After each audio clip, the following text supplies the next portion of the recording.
Anthony Moyles, good morning to you. Morning, gentlemen. How are we?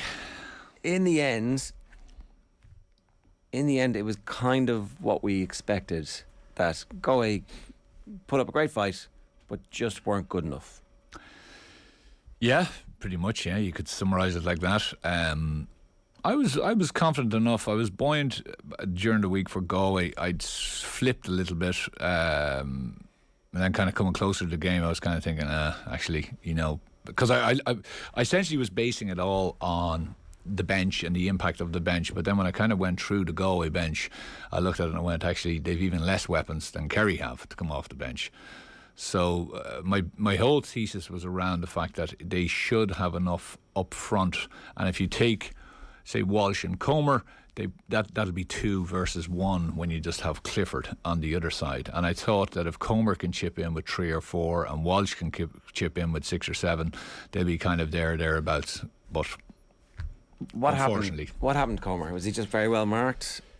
Well, we've spoken about this all year. The defensive structure is very well set in Kerry now. Morley does an unbelievable job.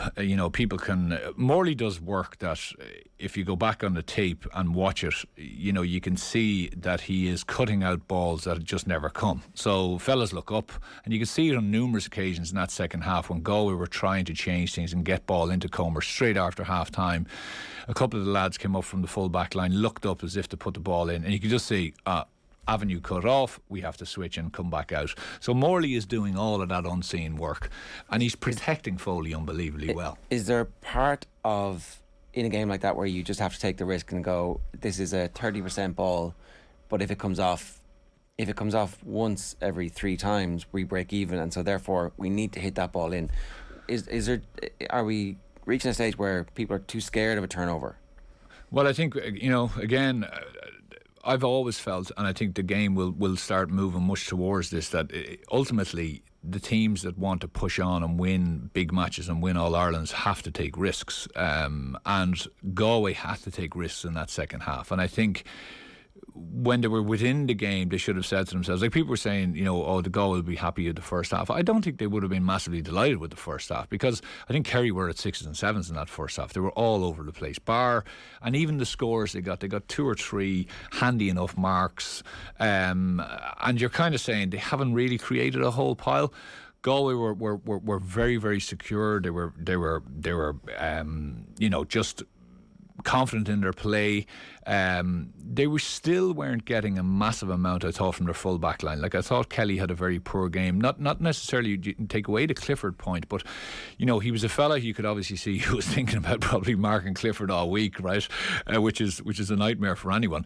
But I think they probably should have said to him, listen, you are going to mark him, but when you don't have the ball, you are going to punch holes for us, which is part of his game. It's in his armoury. It had been all year. Absolutely massive. Like, he's a great guy to get beyond the midfield and to run straight at defences and then slip a pass, say, to Comer coming on the loop. That didn't happen once yesterday, and I think they needed to get Comer, not necessarily, they tried to get him out around the 45 in the second half, but still they needed to get the ball to him out around that so he could do those barnstorming runs, take a fella on, hit a shoulder, and even that direct ball which you're talking about, they still didn't try that enough times. So now, admittedly, Walsh was obviously having a man of the match, a man of the season type performance. But without him, if a few of those had snuck wide and all of a sudden the confidence started to drain from him, you were kind of going, who else is going to stand up here for Galway? Is that just experience on the sideline? Again, Jack O'Connor makes those changes at halftime. I know Ger was saying that maybe Dave Moran wasn't feeling well ahead of the match, and Paul Gainey wasn't playing well, so it's straightforward. But he still takes off his 2 most experienced players. He's decisive. He makes that change. Whereas it felt there was a bit of dithering on the sideline with Galway, with Comer. As you said, he just left it that even 5 minutes too long, 10 minutes earlier, get him out. Because by the time he came out, Kerry had sat right back. And even when he was getting the ball, they almost seemed happy to let him have it out in the 45. Yeah, there probably was, Nathan. I'd say it's one of the first All-Irelands in a long time where I kind of look and I go, there's not much, it's a wafer-thin squad on both sides. Especially up front. So Kerry have Killian Spillane, after that, now I know Moynihan was injured, but after that you're kind of going, who else comes in here really that's going to make a difference? Like if you go back over the last, Dublin obviously won a mountain of them, but even Tyrone last year, Tyrone were able to bring on match winners, someone new. So you're in there as a defender, you've seen off a guy for 45, 50 minutes who maybe is fast, pacey, very, very accurate, but then a big monster comes onto you and you're kind of going, well, this is a completely different character now that I'm facing, or vice versa. Kerry didn't have, and Galway certainly didn't have that. Like I think one of the lads who came on, he was making his debut yesterday, and they didn't even use all their subs. Yeah, so you're kind of going. So is that a lack of? They were probably playing off a very thin squad all year, and really the championship, I suppose, now is so quick fire that you can't really experiment too much. You know, you have to blood those guys in the league. You have to get prepared, and probably Galway were at a situation where they needed to hone in on their defensive qualities. They needed to hone in on their game through the league to make sure that they had an All-Ireland push. And maybe this year was kind of one where they went, well, actually we thought we might get there next year, we'll take it, but actually we don't have a squad depth of 19 or 20. And I think that ultimately cost them, you know, because the Comer thing is, if you have someone who can come in and say, well listen, don't worry about it, I'll go in there and I'll do the donkey work for you and I'll do the hard ball, you go on out now to 11 and we put Walsh on the wing, that makes a bit of a different, that gives you a different look for Kerry. But I think Kerry were quite happy. They were kind of saying, listen, we'll have Morley in front of him. We're not going to get caught like Derry did. We're not going to give a goal away. How many goals have they given away? 2 or 3 in all year? Between league and championship. And only 1 in the championship, yeah. So they're set from that point of view. And then they're saying to themselves, you know, we have enough elsewhere. Finnerty, you know, they had him handled, and then really the rest of the Galway lads are kind of more workers around the middle and stuff. But I think where Galway probably lost the game was that lack of major energy and drive that they were getting from their full back line, especially Kelly, Daly coming forward. I know he came forward once or twice, but they really missed that kind of real drive and as you say, taking risks. That was on purpose? Like that was because they were concerned about the being turned over and conceding the goal, or was it that? Why did that happen, do you think? It's a horrible situation to be in, right? Because you're marking the best player in the country.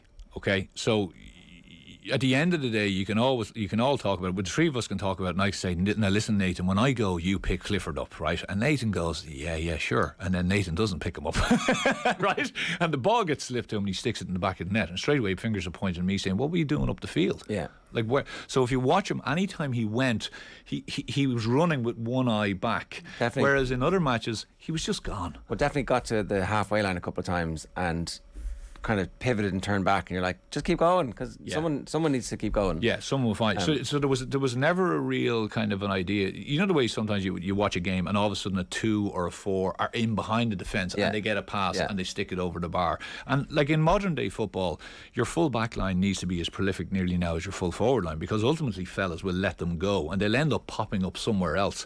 But he just didn't finish the job, if you get me. So it was fear, I think, of obviously what Clifford could do.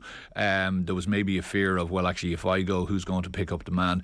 But I think it's an area that Galway needed to make sure. Like we spoke about this, saying that I thought Kelly would put Clifford on his back foot, just keep running him back down the pitch. Yeah. And it may have resulted in Clifford getting a goal, but like he still got whatever he got. So you needed to make sure that at the far end, I'm at least going to try to get 2 or 3 assists at the far end, which didn't happen for them. Yeah, okay. The post-match, there was definitely somebody from the Galway backroom team over talking to the referee about the free kick that he gave when it was a draw game, 67 minutes on the clock. Galway won a turnover in the left corner back position. They're coming out with the ball and it's a free in. And it's a handy free, and Clifford takes it, tips it over, and it's like, and then Galway never get back level after that. It felt like it was important, and it felt like it was slightly inconsistent with some of the stuff we'd seen beforehand, where, like the hurling, everything was kind of let go. You know, once you realise the rules of engagement are, this is going to be grand. When the ball's in a ruck, anything goes. Keep the play moving, let's go. And then all of a sudden, now I'm blowing this up. That seems to be important, I think. I think Galway have a little bit of a grand. They didn't see the game out, and they lose by 4 points in the end. But it was a big call. It was a massive call. The referee's handbook and everyone else would say, "Oh, it was a free," but there's a free and there's a free, and there's a moment in a match, and there's something where you pull out. I also thought the other one was a bit strange, where they threw the ball up. Yeah. You know, that could have been like, I mean, literally it was one step over the line and he was outside or inside. So, yeah, you know, you like to see referees making those calls. I remember in the semi-final against Derry, McKinless got done for the same kind of thing where he was grabbing fellas and going down, and a free against them. It is something that they're looking out for. But at that moment, because I thought probably Comer got fouled before it when he actually turned the ball over from Murphy. You know, he got hit back down to the ground, the ball spilled away and they managed to get it back. But it was a big swing because you have the ball, you're in control of the ball, and at that stage that score for Galway potentially could take 3 or 4 minutes. Yeah. You know, if you're controlling the ball, all of a sudden it's 70 minutes facing a kick out from Kerry and you're a point up. Instead you're 67 minutes, we're a point down and we have to get the ball all the way up the far end of the field. And at that stage, the pitch becomes twice the size it really is. So it is an enormous call. If it happens in the 5th or 6th minute, you kind of go, that doesn't really make a difference. Well, if it happened in the 5th or 6th minute, because are we saying that had not happened at all in the game up to that point? That, you know, like... Oh, it happens all the time. Exactly. Yeah. And so you were letting it go earlier, but now you're not letting it go. Yeah. Like, up to that point, I thought the game had been refereed really well. But I do think that, like, I can see why if you're Galway, that's going to haunt you. I think it is going to haunt you. I'm Still Kerry the best team. Yeah, I'm slightly. I don't think Daly needed to do it because he actually had a man behind him who he should have just turned around and slipped the ball to. I don't think it was the losing of the game. Sorry, it possibly was the losing of the game, but I think Galway could have won the game. I fear we're not going to talk enough about Clifford is the thing, because we've just come to expect it. Like, we just come to expect that he will deliver on All-Ireland final day. Yeah, like the funny thing about it is you don't come into the game with any question mark over that he won't deliver. There's no kind of like he's going to, you know, fill the togs here. His head's not going to be right. You know, he's not. So the only question mark you have over him is he fit or not fit? And even when he wasn't fit, he was still scoring whatever he scored against Mayo. He has the weight of Kerry on his shoulders, and it's only when you're at a final or surrounded by Kerry supporters you fully understand what that pressure is. Like Killian Spillane, you mentioned that bad wide he kicked. Like, it was the first time he touched the ball. The lads around me were like, what the hell is he doing on the pitch? Yeah, get him off. Get him off. Yeah, like Paulie Clifford, after 10 minutes, gave the ball away. One of the lads behind me, he's only on the team because his brother's there. Yeah, absolutely. Like, it's insane. With the level of expectation down there. So you know, like we spoke about Conor O'Connor and what the Kildare job and everything. Like, this is his third spin, obviously, with Kerry. You know, and it's a thing of he goes in again under massive pressure when Kerry are probably, like, I'd say after the last one, did people blame him down there? 100% they blamed him, right? So he comes back in again. Backroom team change, brings in someone like Paddy Talley, who I would say Kerry people looked at and went, sorry, this guy is a defensive coach. We're not a defensive. We're playing the traditional football. We don't need to play that Ulster style type of stuff. So you can imagine the pressure he again was coming under. And for a spell, Kerry, even throughout the league, they were playing quite a, you know, counter-attacking type game. Very defensive, which of course is what you need to do in the modern game. But you can imagine it's stuck in the craw of an awful lot of Kerry people. So he went against all of that, and ultimately he got to the Holy Grail by saying no, he was right, you know. But he deserves a lot of plaudits for obviously doing it and doing it his way. He's a smart backroom team, like Mike Quirk and a couple of other guys around him. He you know, and I think, you know, he alluded to it, and obviously you heard them saying it last night.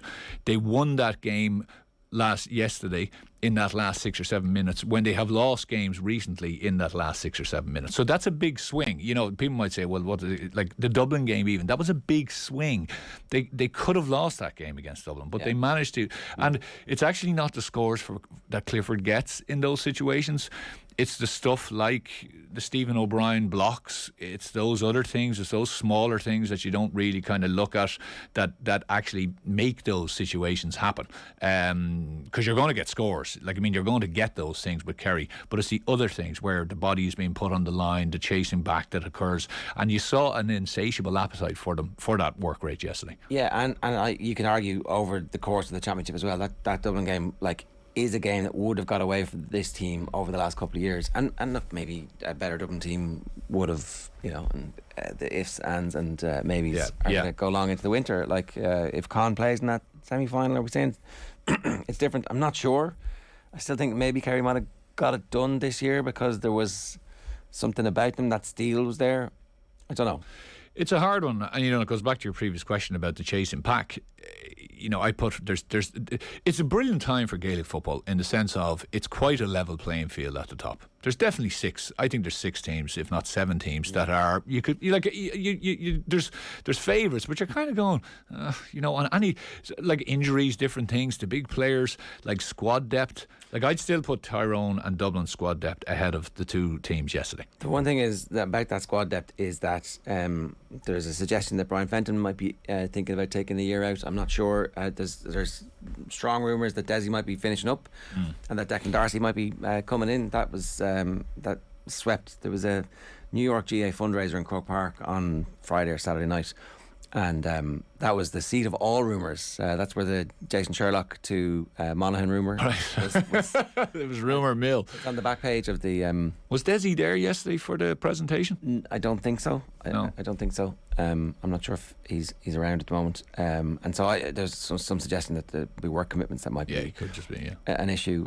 but even into the future as well. So people in the know didn't know what the future was. So there's a huge period of transition. There's a new Donegal manager. There's a new Monaghan manager. There is Derry Armagh. a new Mayo manager. Yeah. All of whom will be thinking, well, if Tyrone can do that and Galway can do that, why can't we do that? Now, my one concern is Jack O'Connor just said there that hopefully this victory relieves a bit of that pressure on them. And if that Kerry team plays unhindered in the first half with the expectation, now they're like, we're all Ireland winners, and they start getting cocky, then you do have a very talented group of young core players who are actually going to get better. Clifford hasn't peaked yet. I don't think Clifford has peaked. No. And But at the same time, I look, Moran is probably getting close to being done. Geeney is probably getting close to being done. Stephen O'Brien is brilliant first half yesterday, but he's a guy that you're probably saying, is he going to? He will go again, absolutely. But you're just getting closer to that other side. Whereas, and they're 3 big players, and that's 3 out of 15. So you're saying, okay, yes, Moran can be replaced. They've got guys waiting in the wings to do that. O'Connor, Jack Barry, whoever else comes in. I still think they need one extra forward. And I am not just saying a workhorse. They need one extra, seriously. So is that Killian Spillane who stands up and goes, actually, I can do this over 70 minutes, not just 15 or 20?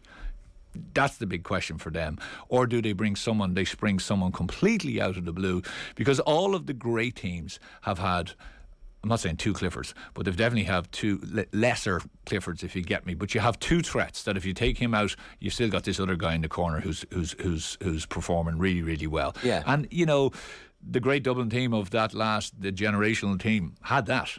They had guys that once you mark 2 of them, someone else pops up out of somewhere else and gets 1-6, and you're kind of going, well, geez, we didn't count on a stat. So I still think they need to find that wherever that is. Maybe that's there on the bench. Maybe it is there. Maybe we just haven't seen it this year. Maybe there has, because O'Connor is a type of a fella.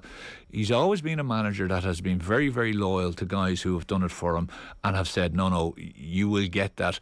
Paul Murphy has been thereabouts, and really, he, once he was gone, and but he was still his go-to man with 15 minutes to go in that defence. But he doesn't chop and change much. He doesn't just throw flyers out there too often. No, it will be an interesting league campaign to see if they can. Well, do teams figure out how to play against them as well? Because you say it's such a condensed season now. There's not a huge amount of time, but there's a lot of new coaching tickets coming in. There'll be a lot of time spent watching the videos of the Kerry defence and what they've changed to solidify it. That actually 6 months of looking at that, people will be able to pick holes a little bit easier. Yeah, but it is a tricky thing to do. Like the one I think it was Johnny Heaney's shot. I think it was Heaney's. Remember the one Stephen O'Brien blocked. So Daly comes in and gives that pass. But the whole idea there was to try to get Morley out of 6. So what you're trying to do is you're trying to get Morley looking one way, and whilst just throwing a ball to the far side. Now they tried it once or twice where they were kind of running to the right, and then they threw a ball kind of diagonally across left to try and get it in behind Morley to a fella coming in from the far side. Didn't work out on a couple of occasions, but it very nearly did on that occasion. But yes, absolutely, Nathan, someone's going to have to decide, well, do we just push a man up on Morley? Do we sacrifice a man at the back, and do we just go right up on them and actually have 7? You definitely need to do that for portions of the game, but then you also need an extra man at the back. Exactly, yeah. So you can play with 16 or 17. Yeah, that's the way to stop them. Yeah. Before you go, Shane Walsh, because if Galway win this, like, this is the Shane Walsh final. In 50 years' time, they're talking about the Shane Walsh final. Like, it was Stanley Matthews-esque. I thought he was man of the match. I would have given him man the match, because I don't think I've seen. Clifford is an unbelievable player, don't get me wrong, but I think Walsh yesterday literally grabbed the whole of the Galway team and said, listen, sit up there in my back because I'm going to do this for you. Now, he showed his full repertoire of skills yesterday. It was I've unfairly maybe I've questioned his resolve or his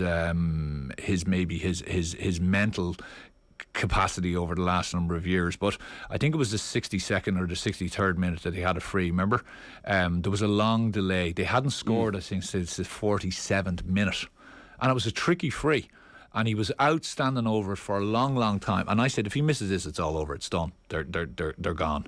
And he just stood up and just clipped it over the bar and like just curled it over the bar as if like that's no problem. Big deal. Let's go again.